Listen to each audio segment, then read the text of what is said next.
tout le monde, donc c'est un peu sans transition. Je voulais juste vous faire profiter un petit peu de ce beau soleil qui est revenu chez nous après 3 mois de pluie.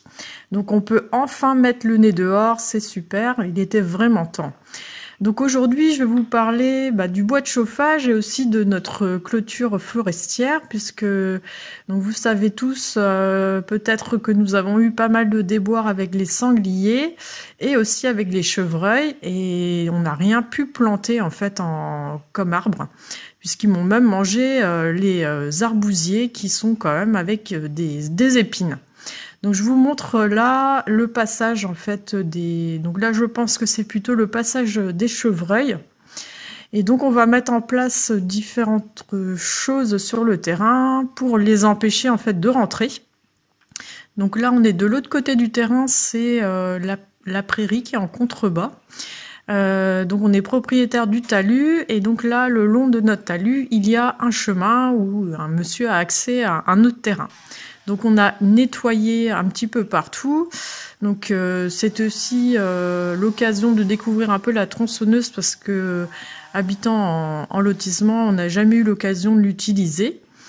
Donc on a nettoyé tout cet espace-là, on a récupéré les plus gros morceaux pour les utiliser pour nous chauffer. Et tous les petits branchages, en fait, je les mets entre les différentes souches d'arbres. Alors il faut savoir que chez nous, les arbres sont coupés en taillis depuis des années et des années. Hein. J'ai certaines souches qui font plus de 2 mètres de diamètre, donc ce qui est quand même relativement important. Et le monsieur, l'ancien propriétaire, donc là vous voyez là une souche, hein, je pense qu'elle fait même 3 mètres de large, et donc il coupe tous les 9 ans en fait les rejets. Donc il n'y a pas de souci quand on fait ce genre de coupe, vous coupez et ça repousse, en fait ça fait des rejets sur les côtés. Là on peut voir juste à droite des nouveaux rejets. Donc ces rejets là vont grossir, et puis dans 9 ans on pourra ainsi de suite les couper. Bon, ça fait pas des très grosses bûches, mais moi ça me suffit. Ma cheminée a un tout petit foyer. Donc là, avec les branches que vous venez de voir, celles qui sont bien droites, je vais les utiliser comme tuteur, tout simplement. Alors bien sûr, il a fallu aménager une partie du terrain, donc on va laisser sécher le bois pendant 2 ans. Donc j'ai fabriqué ça avec toujours de la récupération, hein, c'est de la palette. Donc c'est un peu fait à l'arrache, hein, on va dire, mais il n'y a pas besoin de faire quelque chose de très esthétique, hein. On laisse le bois dans le bas du terrain, et après en été on remontera le bois quand le terrain est accessible, puisque là c'est très humide. Donc pour ce qui est du grillage, on a choisi un grillage forestier d'1,20 m de hauteur.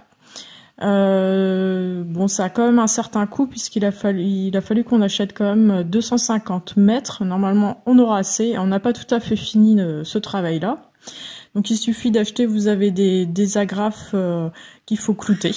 Et au niveau du matériel, après ça va être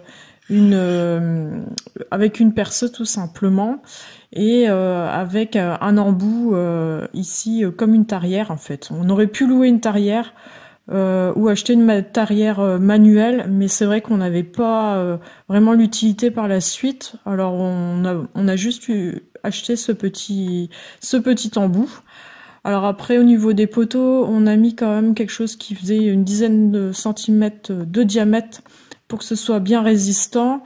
Et après, on en met tous les 3 mètres environ, en sachant qu'on a utilisé quand même au maximum ce qui était déjà en place, puisqu'ici, dans cette prairie-là, il y avait des chevaux il y a quelques années et pendant quelques années.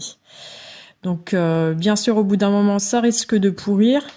Mais une fois que mes arbres auront tous poussé, je serai moins ennuyée avec les chevreuils. Donc là, c'est vraiment pour pouvoir sauvegarder les jeunes arbres. Puisque là, c'est impossible de mettre ça en place. Du coup, j'ai quelques plants dans la serre qui va être vraiment temps que je plante.